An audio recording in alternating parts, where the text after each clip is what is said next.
Hi everyone, Crista Cowan here with another episode of The Barefoot Genealogist. Today we are talking about census records. More specifically, we're talking about the relationships that are or are not listed on those records. Now, if you're a beginner to family history, understanding census records is critical, particularly if you're doing research in the US or in Canada or in the UK. Those are the countries or the areas of the world that have census records available, and having an understanding of how to use this foundational genealogical record is really important to your success. If you've been doing family history for a while, having a refresher about some of the nuances of census records can only help your research. So with that introduction, let's go ahead and dive in. Let's talk just about kind of some broad categories, and then we'll drill down to these categories and get a little bit more specific. So on census records, there are relationships that are stated, there are relationships that are implied, and there are relationships that are inferred. We'll look at examples from each of these. However, one of the things that's really important to understand is even if a relationship is stated on a record, does not mean that it is correct. So for each one of these categories, stated, implied, and inferred, the first thing I want you to keep in mind is that the information on that record, the information implied in that record, or the information inferred from that record could be correct or it could be incorrect. That's a really important principle to understand, because a lot of people I see look at a record, a single record, and think, oh, I found the information, I found the answer I was looking for, and off they go, end up climbing somebody else's family tree because they've made an incorrect linkage, or even the stated information was incorrect and they didn't have additional evidence to back that up. We'll talk a little bit more about that as we go on, but again, super important to understand that regardless of whether the relationship is stated, implied, or inferred, that information could be correct or it could be incorrect. Now let's talk about what I mean by each of these categories. The first one is stated. So here in the United States, and I'm going to focus on the United States, but the principles that we talk about can be applied to any other country where there are census records available. So here in the United States, the relationship to the head of household is listed on every census from 1880 through 1940. 1940, of course, being the most recent publicly available census, the 1950 census not being made publicly available by the federal government until 2022, which is a lot closer than it sounds. So the idea is that on these census records, we have somebody in, or a group of people in a household. Usually the person listed on the top line is listed as the head of household. Typically that is going to be the husband and father in that household, but not always. And then every relationship listed should be their relationship to the head of household. So it's going to be the wife or the spouse of the head of household, the son, the daughter, the grandchildren, the nieces and nephews, the whatever. But the relationships, the instructions to the enumerators were that those relationships be listed to the head of household. So you have here a stated set of relationships. I've got a snippet there on the screen, but let me just pull up another record here so that you can see that a little bit larger. If I zoom in here, you're going to see a household, and you're going to see a head of household, and then he's got a wife, a son, a daughter, and a servant. So we have the relationships that are explicitly stated. Now remember I said those relationships may be accurate or they may not be accurate. Typically, at least in my experience, I've never seen the spousal relationship is always accurate. Can you be typically always? Anyway, the idea is that I have never seen anybody that the spouse was not actually the spouse of the head of household.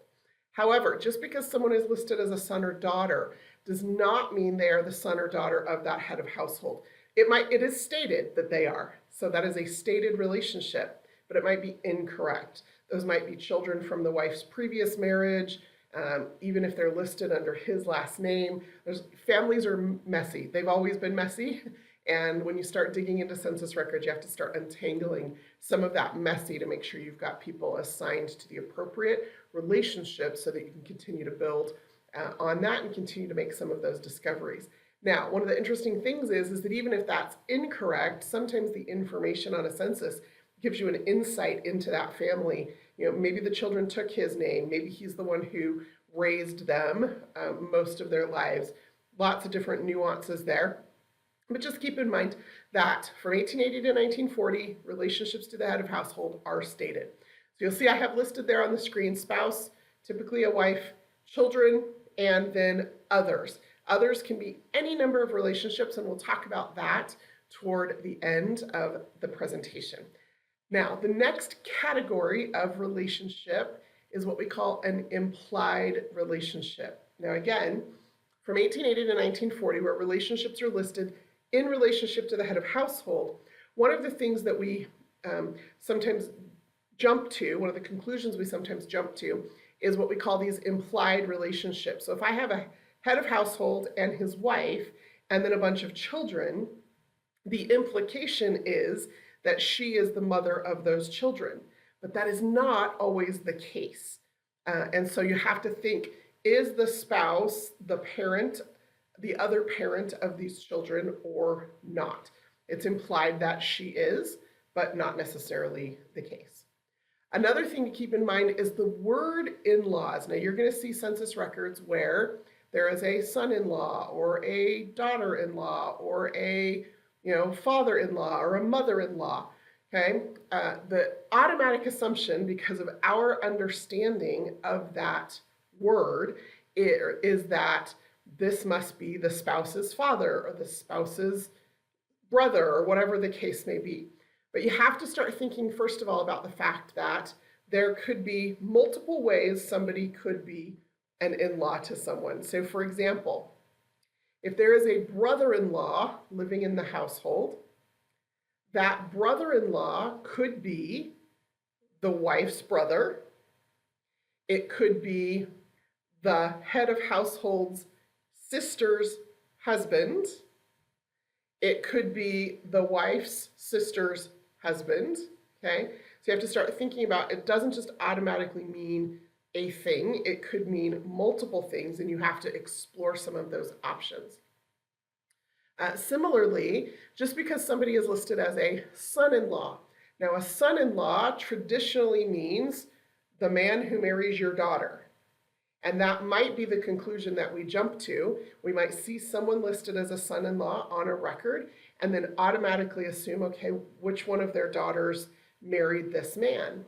Well, the reality is that the words or the phrase in-law simply just means that there is a legal relationship somehow in this family. And it could be that this person is actually a stepchild. It could be that this person is adopted. It could be that this person is a foster situation, or that the head of household is a guardian for this individual. So it just means that this person is legally, or there is a legal relationship of son for this person. Okay, so son-in-law could mean any number of things, does not necessarily mean married to the daughter. Okay, so lots of different ways to think about some of these relationships. Really easy to just jump to some conclusions. However, those relationships are implied in the nature of the construct of this family, and sometimes you can pick that apart. Sometimes it follows a typical pattern, but the key is just to be aware that it doesn't always, and that you need to be cautious of some of those relationships. Now, 1880 to 1940, that's where most of you who are brand new to family history are going to be spending the majority of your time as you get started in family history. You're going to find your parents or grandparents in the 1940 census. You're going to work your way back to 1930 and start looking for grandparents and great-grandparents and aunts and uncles. Work your way back to 1920, 1910, 1900. Of course, the 1890 census was destroyed in a fire and some water damage afterwards, and so we don't have most of that available. So then 1880 becomes the next available census. Then we're going to make the jump back to 1870. Now, here's the thing to remember. From 1850 to 1870. So the 1850, 1860, and 1870 censuses, there is no relationship to the head of household listed on that record. So those relationships are what we call inferred relationships. You can look at a household of people, and the question you should be asking yourself is, are the people in this household related? If they are, how so? And then what other evidence do I need to determine the relationships of these people to one another? So let's actually hop over here and look at a pre-1880 census record. So here is a page of people in Carroll County, Arkansas. This just happens to be some of my family and my relatives here. Now we have this woman listed here in this household. There's a W next to her name. I've done some research and determined that that means that she is widowed. She is listed as 70 years old. That's not entirely accurate. Born over here, born in Virginia. She has a young man living in the household with her. He is 26 years old, also not entirely accurate, and living, born in Missouri, and he is farming the land that they're living on. Now, their last name is Shipman. And you'll see that right next door there is a 24-year-old Shipman with a young woman and a baby. And then there's some others on the page that have similar names or family names. Now, the assumption could be automatically that Charity is the mother or grandmother of this young man. And some people might look at that and say, well, the age, maybe it precludes her. She would have been 44 when he was born. That's not. She could be his mother. She could be his grandmother. She could be an aunt. His last name might not even be Shipman. It could just be that the census taker didn't actually write down his last name. He could be a nephew. He could be a stepchild, right? Like there are a lot of different relationships, and this is just looking at a two-person household. Now, when you look at other households, like this three-person household, I've got a 24-year-old man, a 22-year-old woman, and a 1-year-old child. The easy assumption in this case, or the easy inference is, this is a man, his wife, and his son, who is probably also her son. That's great. But this record alone does not give you enough evidence to draw that conclusion. This gives me a great piece of information that I can then take and dig into additional records. So in this case, I'm in 1860 in Carroll County. I've got a 24-year-old, a 22-year-old, and a 1-year-old. I might go looking for a birth record for James to see if it lists his parents. If there's no birth record at the time, and there's not a lot of birth records in the 1800s available here in the United States, I might go look for his death record and see if it lists his parents' names.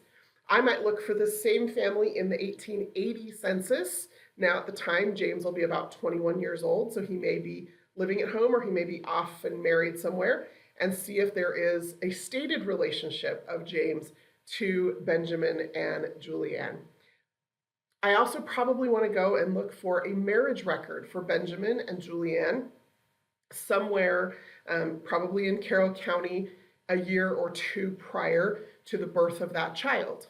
So there are other records that I want to go search based on the information I found in the census that is going to give me the confidence that this really is a husband and a wife and their 1-year-old child, and not a brother and a sister and their deceased sister's baby boy who she died giving birth to, whose last name isn't even really Shipman. Okay? Now, I know some of you your head just spun a little bit. The idea is we've got these families or these households listed on the census records prior to 1880 with no stated relationship. So use them as clues. Certainly, we're going to infer that those relationships are what they appear to be, but then use that to go collect additional evidence that tells you that, yes, these people are in fact related in the manner in which you've determined or inferred that they are related. Hope that makes sense. If you have questions about that, or if you come across specific examples and you're looking for a second opinion, feel free to post the link to the record in the comments here on YouTube. I'm happy to take a look. Lots of our community follow these videos, and some of them can help as well. But don't just automatically jump to conclusions based on any single record, not just a census, but any single record. Okay, let's wrap it up by talking about others. Now, I hesitated to use that word, but I ended up going with it anyway, because we have this whole list of other kinds of relationships that are stated on census records. Now, for those of you who are new to family history, remember 1880 to 1940, stated relationships. 1850, 60, and 70, no stated relationships, but every member of the household is listed. Prior to 1850, so from 1790 through the 1840 census, the only person listed on a census is the head of household, and then everybody else in the household just gets a tick mark based on their sex and their age. And so we end up with one name and then a bunch of tick marks or numbers listing how many people live in the household that are male or female and what age ranges. So we're focusing just on these 1850 through 1940 censuses. Now, on the 1880 through 1940 census, when we have stated relationships, you are going to see a whole bunch of different things. And so here are just some of the things that you're going to see. And the questions you need to be asking yourselves again are, is this relationship really what it is stated as? Does that word really mean what I think it means? And even if that is what they're listed as, could there be another relationship? People throughout history, but particularly it's not just in rural areas. I was going to say particularly in rural areas because that's where I do a lot of my research, but I've also seen this in Chicago and New York and some of the larger cities. People tended to work and worship and associate in small groups and migrate with those small groups. Sometimes it's just around neighborhoods in New York City. Sometimes it's from Tennessee to Arkansas. And so you'll end up with a lot of interconnections within a group. And so keep that in mind, that just because somebody is listed as something other than a family member on a census record doesn't mean they're not family or that they are an associate that might somehow lead you to further family history discoveries. So let's talk about these. So we've got an adopted family member. Every once in a while you will see the word adopted written, adopted son, adopted daughter. I've seen adopted grandchildren. That is a clue that this person is not biologically related to this family, but prior to about 1930, the majority of adoptions that occurred were in-family adoptions due to parents who died or became impoverished, or a parent who died and the other parent remarried and moved away, and the child stayed with grandparents or aunts and uncles.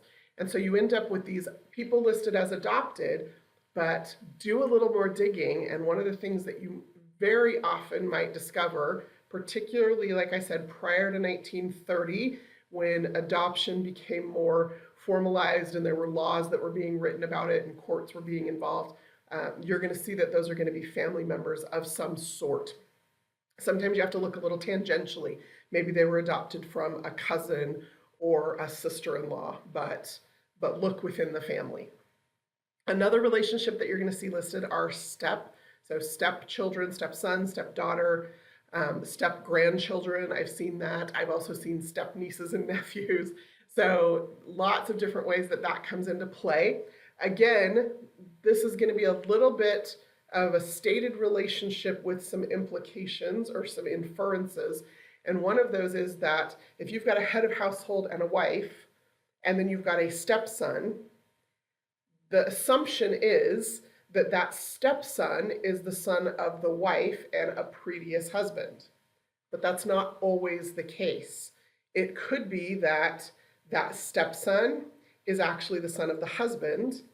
The wife was the one giving the information, and the census taker just wrote it down because he was her stepson. They were supposed to write it in relation to the head of household, but it didn't always work out that way. Sometimes, particularly if there are multiple marriages in a family, that stepchild might not belong biologically to either of those people. It might be a stepson from the wife's first marriage who she brought into her second marriage. And so biologically, he is being raised by his stepmother and her next husband. Okay, again, there's probably maybe a half a dozen other ways that step relationship could come into being. Typically, you're going to have something pretty straightforward, but be open to the idea that there could be other ways that happens. Now, nephew or niece, I've seen this listed quite often on the census, particularly with my family in Arkansas for some reason. Nobody was ever living with their parents. People were farmed out and farming and working out, and all these different children sometimes ended up in households with their cousins and their aunts and uncles and grandparents, and it's fun trying to untangle it all. And so you'll see somebody listed as a nephew or a niece. And again, the easy assumption is it's the nephew or niece of the head of household. If they have the same last name, that makes it an even easier assumption, but be open to the fact that it might not be his nephew or niece, right? I have seen an instance where a brother and sister, or actually two brothers in one family, married two sisters from another family, and their children were never in their own household on a census. They, like I said, always living with aunts and uncles and cousins. And so when somebody is listed as a nephew, it's really easy to make some assumptions that, oh, they must belong to the husband, when in fact maybe they belong to the wife's brother or sister, or maybe they belong to an in-law and they're just listed as a nephew or a niece. Sometimes also they could be cousins. Now this is something, I don't know if this happens in your family, excuse me, but in my family, when there are big age gaps between the cousins, so for example, in my dad's family, his oldest cousin is 75 and his oldest cousin's 75 and his youngest cousin is 35. So there's a 40-year gap, or a 40-year span in which all of these first cousins were being born. Well, sometimes what happens in some families is they end up calling each other aunt and uncle or niece and nephew because of the age difference, even though they're really first cousins.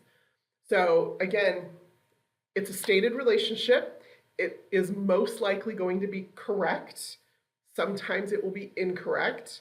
And even when it's correct, you have to make sure that you know who this person belongs to. Is it a child of the brother of the husband, because it has the same last name? Or did the census taker just not write down this person's last name and it's really a child of the sister of the head of household, or a child of the brother or sister of the spouse? Did that make sense? Hopefully that made sense. Okay, grandchildren. Sometimes we'll see head of household, wife, child, and then we'll see a couple of grandchildren. Do not make the assumption that just because that grandchild is listed with an adult married or divorced or widowed child, that those grandchildren belong to that particular child. I've seen people jump to that conclusion. It just means you've got a grandchild to that head of household or his wife or both, and there's more investigation to be done. Census records really are foundational, but mostly they're just clues to go dig into other records to try to determine some of these relationships. So those are the stated familial relationships.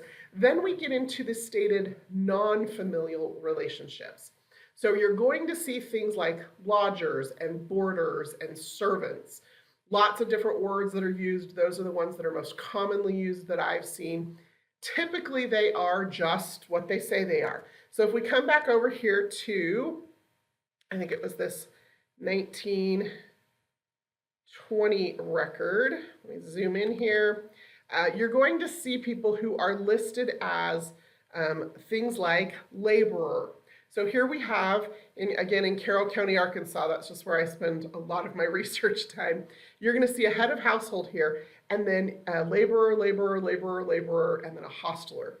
Okay, so you've got this group of men, in this case, living together, and one of the clues about how they're connected is actually found over here in their occupation. If you zoom over here to this occupation, you see They are all working on a highway construction crew in various capacities. And so really this is just a group of men who are roommates because they're all working in the same place.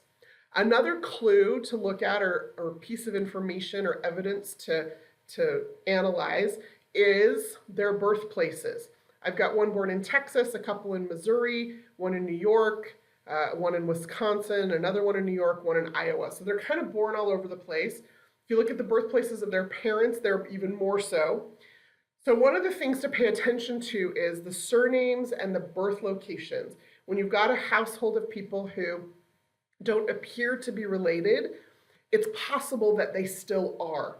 If you've got a couple of people who are born in the same place and have parents born in the same place, maybe they're brothers-in-law. Also check that marital status column. If they're all single, that's one thing, but we do have a couple here who are a little bit older. They're both widowed. So do these people have a relationship to each other than coworkers? Could they be men who were married to two sisters, and after their wives died and their children were grown or their children were being raised by other family members, they went out and got a job together to help support and send money back to their families. So very often you're going to find clues to relationships even in a household of people that appear to be unrelated. Now, another example here, we have this servant. So he's 19 years old. His name's David Whitaker, so it's a different last name than the rest of the household. And scroll over here, though, and we can see he was born in Arkansas. Everybody here was born in Arkansas. He was born in Tennessee. Heads of household were both born in Tennessee. His father was born in Tennessee. His mother was born in Illinois, and the wife of the head of household also has a father born or a mother born in Illinois. So the question then is this wife, Nellie, could Daniel actually be her brother-in-law? Could he be related to her in some way? They were both born in the same state. Their fathers were born in the same state. Their mothers were born in the same state. He's working as a servant a farmhand in this case, in this household. He's listed as a servant. That's the stated relationship. But could it be that he is actually a brother-in-law or a cousin or a nephew or in some way related to Nellie? So for me, I would go looking to see if I could figure out what Nellie's last name is. Was her maiden name Whitaker? Maybe her maiden name wasn't Whitaker. Did one of her sisters marry a Whitaker or one of her aunts? Like, does that name show up in the family? Because again, people tended to cluster together. You end up with these clusters of families that work together and worship together and migrate together and live together, and you end up with people who are on this list who end up being family. Another thing to consider, and I have this a whole lot in my family, I don't know if you're going to find the same thing, but I've seen it in a lot of the research that I've done.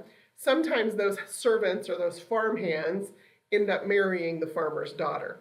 So you may have a 19 or 20 or 25-year-old farmhand working or living with a family, and then 10 years later when you look at the census, the teenage daughters are all grown and gone.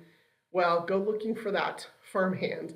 And one of the things that you might discover is that one of those teenage girls may have married him. And so you end up continuing to be able to trace the family. So that is some of the others that are listed on census records.